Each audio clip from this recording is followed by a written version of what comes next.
தூத்துக்குடி மாவட்டம் கோவில்பட்டி கோட்டாட்சியர் அலுவலகத்தில் கிராம மக்கள் மனு அளித்தனர். கடலையூர் கிராமத்தில் பிரசித்தி பெற்ற பத்ரகாளியம்மன், காளியம்மன் உள்ளிட்ட 3 கோயில்கள் உள்ளன. இந்த கோயில்களுக்கு பாத்தியப்பட்ட தெப்பக்குளத்தில் கலக்கும் கழிவு நீரால் நோய் தொற்றும் அபாயம் உள்ளது. எனவே கழிவு நீரை தடுத்து நிறுத்துவதுடன் திருவிழாவிற்கு முன்பு குளத்தை தூர்வாரி சுத்தப்படுத்த வேண்டுமென மனுவில் வலியுறுத்தியுள்ளனர். ஏற்கனவே இதுகுறித்து அதிகாரிகளிடம் முறையிட்டும் நடவடிக்கை இல்லை என குற்றம் சாட்டியுள்ளனர்.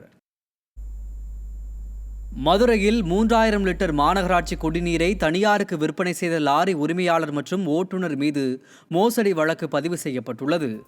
மதுரை மாநகராட்சிக்கு உட்பட்ட 87வது வார்டு பகுதியில் பொதுமக்களுக்கு விநியோகம் செய்வதற்காக ஒப்பந்த லாரி மூலம் 10,000 லிட்டர் தண்ணீர் எடுத்து சென்ற நிலையில் அங்கு குடிநீர் லாரி வரவில்லை என புகார் எழுந்தது. GPS மூலம் பார்த்ததில் தனியார் குடியிருப்புக்கு லாரி சென்றது தெரியவந்தது. விடியா ஆட்சியில் அனைத்து துறைகளிலும் மோசடி நடைபெறுவதாக குற்றச்சாட்டு எழுந்துள்ளது. திருப்பூரில் நடைபெற்ற மாவட்ட ஊராட்சி குழு கூட்டத்தில் செயலாளர் அனுமதி இல்லாமல் அரசு நிதியை பயன்படுத்துவதாக மாவட்ட ஊராட்சி குழு தலைவர் வெளிநடப்பு செய்துள்ளார். மாவட்ட ஊராட்சி குழு தலைவர் சத்யபாமா தலைமையில் நடைபெற்ற கூட்டத்தில் தனது அனுமதி பெறாமல் ஊராட்சி குழு செயலர் முரளிகண்ணன் அத்துமீறலில் ஈடுபடுவதாக குற்றம் சாட்டினார். மேலும் முரளிகண்ணன் தனது அலுவலக அறையில் தினமும் படுத்து உறங்குவதற்கு கண்டனம் தெரிவித்து மாவட்ட ஊராட்சி குழு தலைவர் சத்யபாமா வெளிநடப்பு செய்தார். திருவாரூர் மாவட்டம் திருத்துறைப்பூண்டியில் தமிழ்நாடு வருவாய்த்துறை அலுவலர்கள் சங்கத்தினர் 2வது நாளாக தொடர் காத்திருப்பு போராட்டத்தில் ஈடுபட்டனர். தமிழ்நாடு வருவாய்த்துறை அலுவலர்கள் சங்கம் வட்ட கிளை சார்பில் பல்வேறு கோரிக்கைகளை வலியுறுத்தி தாலுகா அலுவலகத்தில் வருவாய்த்துறை அலுவலர்கள் தொடர் காத்திருப்பு போராட்டத்தில் ஈடுபட்டனர். இந்த போராட்டத்தால் அலுவலக பணிகள் பாதிப்படைந்தது. திண்டுக்கல் மாவட்டத்தில் மாநகராட்சி அதிகாரிகளின் அலட்சிய போக்கால் கழிவுநீர் சாலைகளில் செல்லும் அவலநிலை ஏற்பட்டுள்ளதாக பொதுமக்கள் குற்றம் சாட்டுகின்றனர். திண்டுக்கல் மாநகராட்சிக்குட்பட்ட பகுதிகளில் கழிவுநீர் வாய்க்கால் அமைப்பதற்கு தோண்டப்பட்ட குழிகள் 2 மாதங்களாகியும் தற்போது வரை மூடப்படாமல் உள்ளதால் கழிவுநீர் பேகம்பூர் பகுதியில் சாலைகளில் ஆறு போல் பெருக்கெடுத்து ஓடுகிறது. இதனால் இப்பகுதியில் சுகாதார சீர்கேடு ஏற்பட்டு தொற்று நோய்கள் பரவுவதாகவும் பொதுமக்கள் குற்றம் சாட்டுகின்றனர். விடியா ஆட்சியில் மாநகராட்சி அதிகாரிகளின் அலட்சிய போக்கால் பொதுமக்கள் பெரும் சிரமத்திற்கு ஆளாகியுள்ளனர். அரியலூர் மாவட்டம் ஜெயங்கொண்டம் அருகே மாளிகைமேடு 4ஆம் கட்ட அகழாய்வு பணிகளுக்கான அறிவிப்பானது நிதிநிலை அறிக்கையில் இடம்பெறாதது ஏமாற்றம் அளிப்பதாக வரலாற்று ஆய்வாளர்கள் வேதனை தெரிவித்துள்ளனர். கங்கை கொண்ட சோழபுரத்தில் மாமன்னன் ராஜேந்திர சோழனால் கட்டப்பட்ட பிரகதீஸ்வரர் கோவிலின் அருகே மாமன்னன் ராஜேந்திர சோழன் புகழை பறைசாற்றும் விதமாக மாளிகைமேடு பகுதியில் அகழாய்வு பணிகள் நடைபெற்று வருகின்றன. இந்த நிலையில் மாளிகைமேட்டில் இந்த ஆண்டிற்கான 4ஆம் கட்ட அகழாய்வு துவக்க பணிகளுக்கான அறிவிப்பு வெளியாகும் என எதிர்பார்த்த நிலையில் விடியா அரசு அறிவிக்காதது வேதனை அளிப்பதாக ஆய்வாளர்கள் தெரிவித்துள்ளனர். தமிழ்நாடு அரசினுடைய இவ்வாண்டு நிதிநிலை அறிக்கையில் தொல்லியல் துறை சார்பாக பல அறிவிப்புகள் வரவேற்கக்கூடியதாக இருந்தாலும் கங்கை கொண்ட சோழபுரத்து அகழ்வாய்வு பணி தற்காலிகமாக கைவிடப்பட்டிருப்பது என்பது ஏமாற்றத்தை தருகிறது.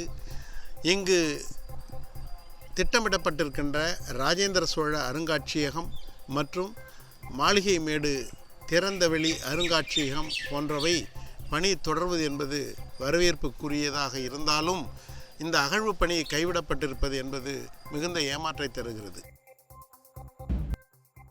சேலம் மாவட்டம் ஏற்காடு அருகே கிணற்றில் தவறி விழுந்து பெண் ஒருவர் உயிரிழந்த சம்பவம் சோகத்தை ஏற்படுத்தியுள்ளது. ஏற்காடு நாகலூர் அண்ணாநகர் பகுதியைச் சேர்ந்த ஜெஸ்ஸி என்பவர் குடியிருப்பு பகுதி அருகே திறந்த நிலையில் இருந்த அரசு பொது கிணற்றில் துணி துவைக்க சென்றுள்ளார். இந்நிலையில் நீர் இறைக்கும் போது தவறி கிணற்றில் விழுந்ததாக கூறப்படுகிறது. இதனை கண்ட அருகில் இருந்தவர்கள் மீட்டு மருத்துவமனையில் அனுமதித்தனர்.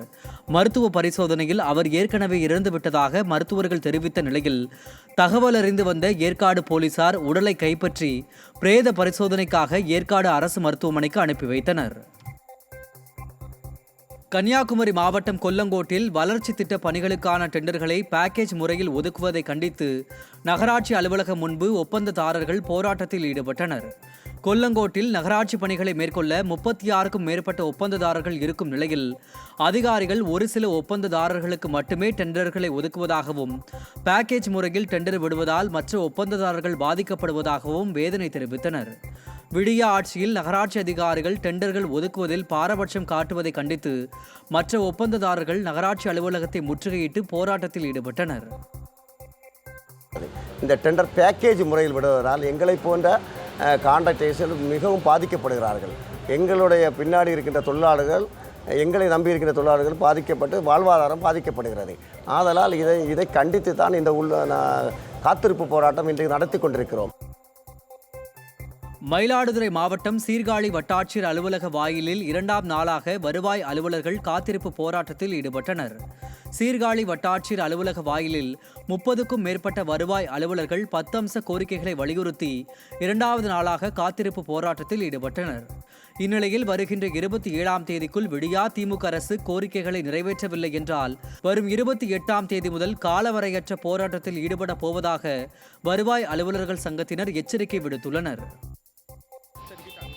திருப்பூர் மாவட்டம் பல்லடம் அருகே ஷார்ப் பவர் டூல்ஸ் என்ற உதிரிபாக நிறுவனத்தில் திடீரென ஏற்பட்ட தீ விபத்தால் பரபரப்பு ஏற்பட்டது. பல்லடம் அருகே கோவை திருச்சி தேசிய நெடுஞ்சாலையில் அரசு மருத்துவமனைக்கு எதிரே எலக்ட்ரிக் பவர் டூல்ஸ் கடை இயங்கி வருகிறது. இந்த நிலையில் யூபிஎஸ்ஸில் ஏற்பட்ட மின் கசிவின் காரணமாக தீ விபத்து ஏற்பட்டதாக கூறப்படுகிறது. தகவலின் பேரில் விரைந்து சென்ற தீயணைப்பு படை வீரர்கள் சுமார் 1 மணி நேரம் போராடி தீயை கட்டுக்குள் கொண்டு வந்தனர். இதனால் கோவை திருச்சி தேசிய நெடுஞ்சாலையில் போக்குவரத்து பாதிக்கப்பட்டது. விழுப்புரம் மாவட்டத்தில் பெரிய செவலை சர்க்கரை ஆலையில் மாட்டு வண்டியில் ஏற்றி வரும் கரும்புகளை அரைப்பதற்கு அனுமதி மறுப்பதை கண்டித்து மாட்டு வண்டி தொழிலாளர்கள் சாலை மறியலில் ஈடுபட்டனர். பெரிய செவலை செங்கல்வராயன் கூட்டுறவு சர்க்கரை ஆலையில் கடந்த 2 நாட்களாக மாட்டு வண்டியில் ஏற்றி வரும் கரும்புகளை அரைப்பதற்கு அனுமதி மறுப்பதாக கூறி மாட்டு வண்டி தொழிலாளர்கள் உளுந்தூர்பேட்டை திருவெண்ணெய்நல்லூர் சாலையில் சாலை மறியலில் ஈடுபட்டனர். மேலும் அதிகாரிகளிடம் முறையிட்டால் ஒருமையில் பேசி அவமதிப்பதாகவும் விடியா ஆட்சியில் விவசாயிகள் தொடர்ந்து வஞ்சிக்கப்பட்டு வருவதாகவும் விவசாயிகள் குற்றம் சாட்டுகின்றனர்.